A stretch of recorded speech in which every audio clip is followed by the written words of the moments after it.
qui sont les sénateurs de pouvoir libérer un peu l'espace.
Voici le planning de notre programme de ce matin.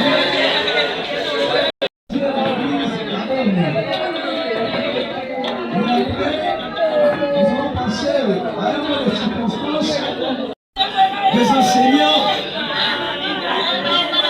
membres de famille, amis et connaissances. Et après, nous allons passer au dépôt de jambes de fleurs. Après ça, nous aurons un mot de la famille. Et on parle du corps de ministre disparu pour le cimetière. Merci. Avec beaucoup de respect, la personne la vie sont présents pour se tenir debout pour la passer ensemble parce que nous plus beaucoup de sur la katia cérémonie à Tomayo. Pendant que nous invitons notre Dieu, nous mettons notre Dieu, nous allons éviter tout l'honneur.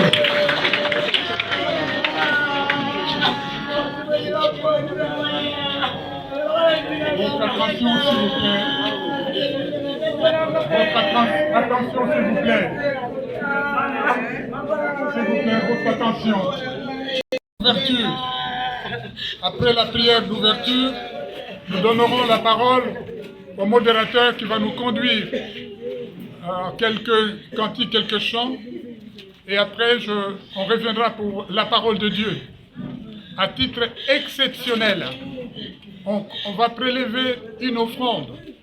Cette offrande qui sera prélevée ne rentrera pas à l'église, mais nous la déposerons entre les mains de la veuve et des orphelins. C'est à titre vraiment exceptionnel. Je donne donc la parole à papa.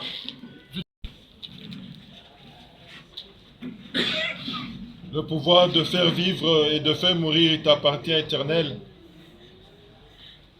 Toi, tu connaissais le nombre de jours de papa Jean Mabeka sur cette terre. Le terme de sa vie est arrivé. C'est une plaie éternelle des âmes douloureuse pour la famille, pour tous ceux qui l'ont connu. Mais nous savons qu'au Dieu Tout-Puissant, la vraie consolation n'émane que de toi. C'est pourquoi, Éternel, ce moment, nous le recommandons entre tes mains. Toi qui as commandé à ce qu'en toutes circonstances ta parole soit annoncée, que l'évangile soit prêché. Saint-Esprit, nous te prions pour que tu sois à l'œuvre, afin que chaque cœur qui sera touché par ta parole, tu agisses, afin que tous ceux que tu as appelés puissent se décider d'accepter Jésus-Christ comme Seigneur et Sauveur.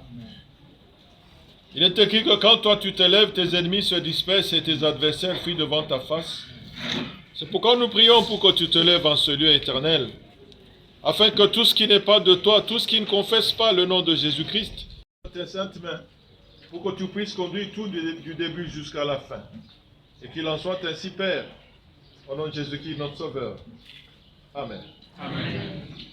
Glorifier Dieu. Dans la taxi, il y a tant de il y a passé, il y a volé la main. Bible lobby, rendez grâce à l'Éternel en toutes choses.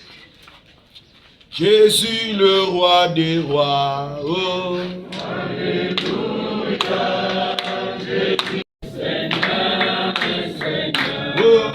Jésus le roi de rois. Oh, Alléluia, Jésus le roi de rois, le Seigneur, le Seigneur. oh Jésus le Tout-Puissant. Alléluia, Jésus le roi de rois. Caché. Alléluia, Jésus le roi des rois, le Seigneur, le Seigneur. Oh, Jésus l'agneau de Dieu. Alléluia, Jésus le roi des rois, le Seigneur, le Seigneur, Oh, le Seigneur. Ozazambe, Ozazambe, Ozazambe, Ozazambe,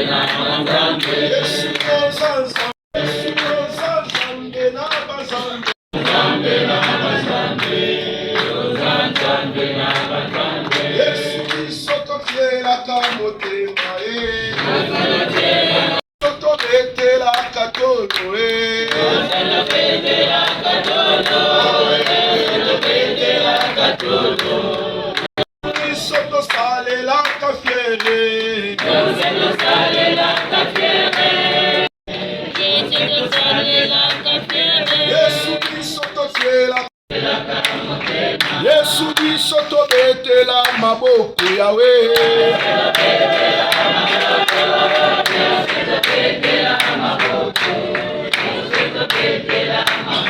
Yesu biso tobetela maboko.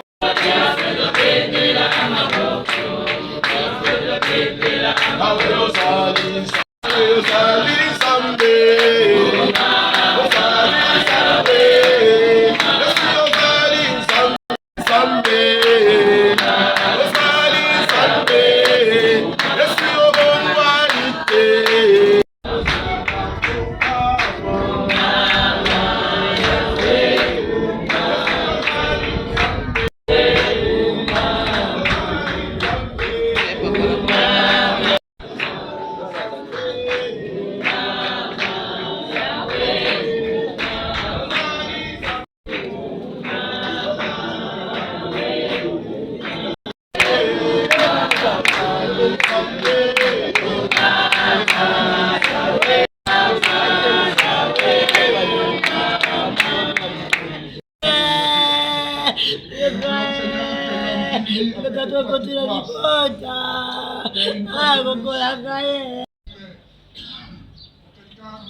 Les anges, les archanges qui sont à ton service, et toi-même de prendre le contrôle de tout ça.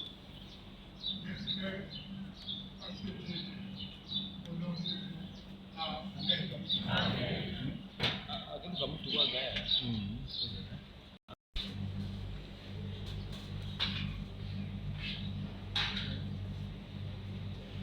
Thessaloniciens, 1 Thessaloniciens chapitre 4, de versets 14 à 17. Nous lisons. Car si de même Dieu ramènera avec lui ceux qui dorment en Jésus-Christ. Car nous disons que la parole de Dieu, la parole du Seigneur, selon le Seigneur, que nous qui sommes encore vivants jusqu'à l'avènement du Seigneur, nous ne dévancerons en aucune manière ceux qui dorment. Car le Seigneur lui-même descendra du ciel avec bruit, avec la voix d'un archange, au son de la trompette de Dieu, et les morts en Christ ressusciteront premièrement. Ensuite, nous qui serons restés vivants, seront enlevés ensemble avec eux dans les nuées pour rencontrer le Seigneur dans les airs. Et qu'ainsi, nous serons toujours avec le Seigneur. Amen. Et s'il est un thème que je laisse, le retour du Seigneur Jésus pour venir prendre son Église. Et ce thème a deux implications, la résurrection des morts et l'enlèvement, qui est un mystère qui doit être accomplie. Et cette rencontre ne se fera pas sur cette terre, ça sera dans les airs. Amen. Amen. Ainsi donc, nous osons croire que la mort ne fragilise pas l'Église de Jésus-Christ. Nous l'avons lu. La mort ne fragilise pas l'Église de Jésus-Christ. On nous dit que nous qui sommes vivants, nous ne dévancerons pas ceux qui sont morts. Et parlant de la mort, dans Jean 5, 25, il est dit, les morts entendront la parole de Dieu. Et ceux qui l'écouteront vivront. Donc déjà, il y a l'espérance que nous ne mourrons pas pour mourir. Et ensuite, Daniel 12, verset 2, il dit, plusieurs de ceux qui dorment dans la poussière de la terre se réveilleront, les uns pour la vie éternelle, les autres pour la honte éternelle. C'est donc nous, maintenant déjà, l'occasion de faire un choix. Si vous entendez, et la parole de Dieu, n'endurcissez pas vos cœurs, parce qu'il s'agit aussi de moi-même. Si nous entendons la parole de Dieu, pasteurs, prêtres, qui que nous soyons dans l'ecclésiologie, eh bien, n'endurcissons pas nos cœurs. Vous m'entendez? Dieu dit que la résurrection, c'est un événement évident. Mais comme nous l'avons entendu, tous, nous qui sommes vivants, nous ne défoncerons pas. Lesquels qui sont vivants? Ceux qui sont vivants en Christ, comme vous. Que soit toute ecclésiologie confondue, si vous avez accepté Jésus-Christ comme votre parmi les survivants jusqu'au jour de l'avènement du Seigneur Jésus. Et quand le Seigneur Jésus arrive, il a son objectif, ceux qui sont vivants. Mais il y a un mystère qu'il faudra comprendre. Il dit, les morts, ceux qui sont morts ressusciteront premièrement. Ceux qui sont morts en Christ. Et comme vous dites, il a attendu la mort pour avoir sa carte de membre. Bien au-delà, des années avant, il avait déjà donné son cœur à Jésus-Christ. Alors parlons maintenant de cette résurrection des morts. Dans 1 Thessaloniciens, comme nous venons de le dire, mais aussi, on fera allusion à cela dans l'Apocalypse, chapitre 20, où il sera dit, les morts rendront, et la mort et les séjours des morts rendront les morts qui sont en eux. De leurs vivants ont accepté Jésus-Christ. Et donc, je vous appelle, s'il vous plaît, ce n'est pas du cinéma, ce n'est pas du théâtre, c'est déjà...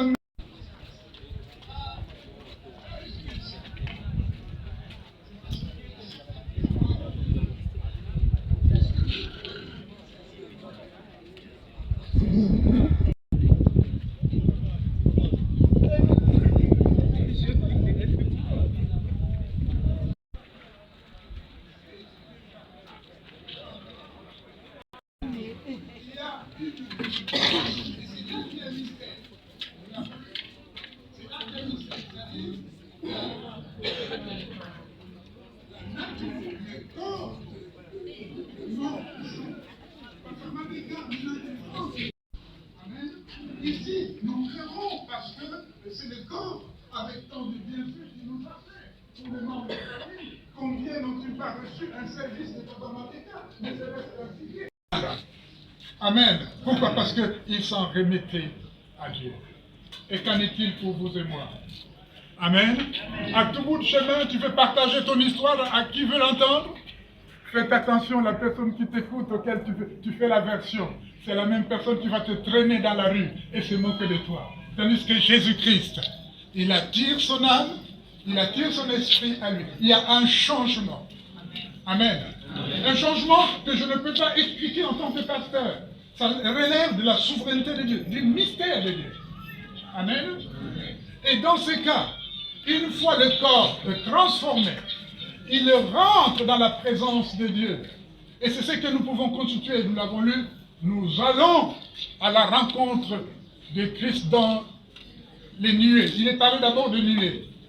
Certains commentateurs parlent de nuée, c'est comme l'ensemble des archanges. Amen. L'ensemble des archanges, duquel va provenir un archange qui va sonner la trompette. Ok, au séminaire, vous savez, les militaires ont dans les casernes des trompettes. Mais il n'y en a aucune trompette qui soit comparable à celui de l'archange. Oh, de quel archange s'agit-il ici? C'est l'archange Gabriel. Oh, vous savez, Gabriel a été toujours utilisé pour la naissance de Jésus par rapport à Marie. On a envoyé qui? Amen. Gabriel, dans la naissance de Jésus, c'est une bonne nouvelle. La naissance d'un enfant, c'est une bonne nouvelle. Eh bien, c'est une bonne nouvelle que également dans Jean 14, il y a plusieurs demeures dans la maison de mon père. Papa Mabeka ne passe pas sa vie dehors sous la pluie, jamais encore été aussi. Qui le quitte maintenant. Alors, si toi tu pleures, je ne veux pas t'en interdire, car je ferai une moselle pastorale en pleurant, les larmes qui coulent.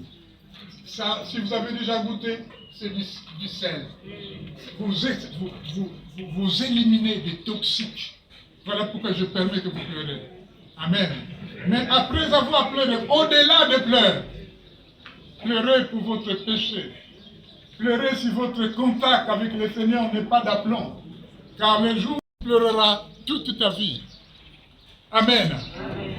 Ainsi donc, Papa Mabeka, c'est parmi ceux-là qui sont enlevés à la rencontre de Christ dans les airs et dans la nuée. Amen.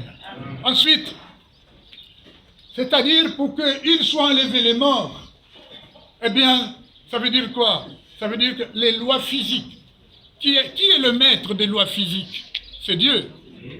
Il annule tout, seulement pour ceux qui sont en Christ. Hein. Les lois physiques, les lois de la nature n'interviennent plus.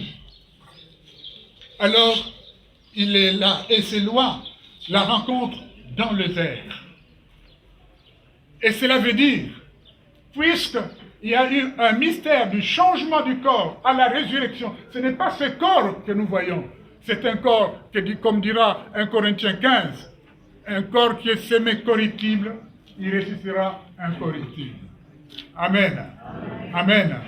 Ainsi donc, j'interdis formellement, au nom de Jésus-Christ, pour ce corps qui a subi une mutation au sein du mystère, et que la famille ou les membres de famille qui ne connaissent pas le Seigneur, pour pouvoir invoquer et faire un culte des morts, le Seigneur refuse péremptoirement de telles pratiques. Amen. Amen. Ainsi donc, invoquer l'esprit de mort ou aller au cimetière, vous êtes en abomination. Et c'est donc là, Dieu transforme deuil en allégresse. Il nous donne que maintenant nous comprenons que Papa Mabeka a déménagé. Amen. Il est dans la présence de Dieu. Il voit celui pour qui il prenait la Bible chaque dimanche pour aller à l'église. Il voit celui pour qui il allait à l'école, à l'étude biblique, à la lecture de la Bible. Il le voit maintenant. Il peut dire comme Job, mon oreille avait entendu parler de toi. Mais maintenant, mon œil t'a vu. Amen. Ainsi, quand nous avons lu que nous qui sommes vivants, si déjà il y a un tri pour ceux qui sont vivants, c'est-à-dire il y a ceux-là qui seront restés. Ils seront des perdus. Et ils sont damnés pour l'éternité. Ceux-là, quand la résurrection arrive, ils ne résisteront pas. Et même quand l'apôtre Paul parle des milléniums, c'est-à-dire ceux qui sont perdus, eh bien, on pourra examiner leur cas qu'au terme du millénium. Et cette situation est une situation désastreuse. Je ne voudrais pas que vous puissiez vous attendre à cette situation. Et c'est déjà maintenant que vous devez accepter Jésus-Christ comme votre Seigneur et Sauveur. Je ne vous dis pas d'accepter une religion, mais d'accepter la personne de Jésus-Christ. La seule personne de laquelle il est dit, je suis le chemin, la vérité et la vie. Il y a même certaines religions qui proposent des lumières. Elles ne sont que des pseudo-lumières. La vraie lumière, c'est Jésus-Christ. Lui dit-il est écrit, je suis la lumière du monde. Qui vient à moi aura la vie éternelle. La vie éternelle, ce n'est pas quelqu'un qui le donne, c'est Dieu lui-même. Et cela par Jésus-Christ. Je vous en supplie. Et que alors que nous célébrons cet événement, c'est un culte que nous rendons à Dieu. Christ lui-même veut déjà nous montrer que c'était déjà maintenant que nous devons prendre une décision et une décision ferme. Votre corps et le mien sera transformé. Et je vais terminer par là. Il dit, les morts en Christ seront ressuscités. Ensuite, nous les vivants, nous serons transportés avec eux dans les nuées. C'est-à-dire quoi? Les morts qui sont ressuscités, puisqu'ils sont morts en Christ et l'ont reçu de leur vivant, ils sont déjà dans un état de sainteté. Amen. Les hommes qui sont restés vivants, par l'écoute de la parole, par la nourriture de chaque jour, et par le service qu'ils rendent, eh bien Dieu, Jésus, les purifie. Ainsi donc, ils ne peuvent joindre les morts qui sont sanctifiés que dans la mesure où eux-mêmes sont transformés par le mystère. Amen. Il faut qu'il y ait un mystère qui passe par ici, comme nous sommes. Que Dieu déjà puisse décider de la transformation radicale. De manière que quand le moment viendra pour aller rejoindre l'arsenal de mort, c'est parce que nous sommes jugés par Dieu dans la même pureté et sainteté. Amen. Et c'est le seul mystère. Et ensuite, il dit, et nous resterons avec le Seigneur toujours. Qu'est-ce que je veux dire? Et comme je l'avais dit au départ, la mort de Papa Mabeka ne fait pas une fêlure dans l'Église. Amen. Nous nous retrouverons dans les airs. Amen. Et la recomposition de l'Église sera pleine et entière. Une question que je pose. Cette Église, à la rencontre dans le ciel, dans les airs, sera-t-elle catholique? Sera-t-elle évangélique? Sera l'Église des rachetés. Amen. De ceux-là qui sur la terre ont reçu le Seigneur. Et je vous demande, d'une manière sincère, nous nous demandons que nous devons faire le point sur notre vie. Autrement, décidons-nous de passer l'éternité dans le tourment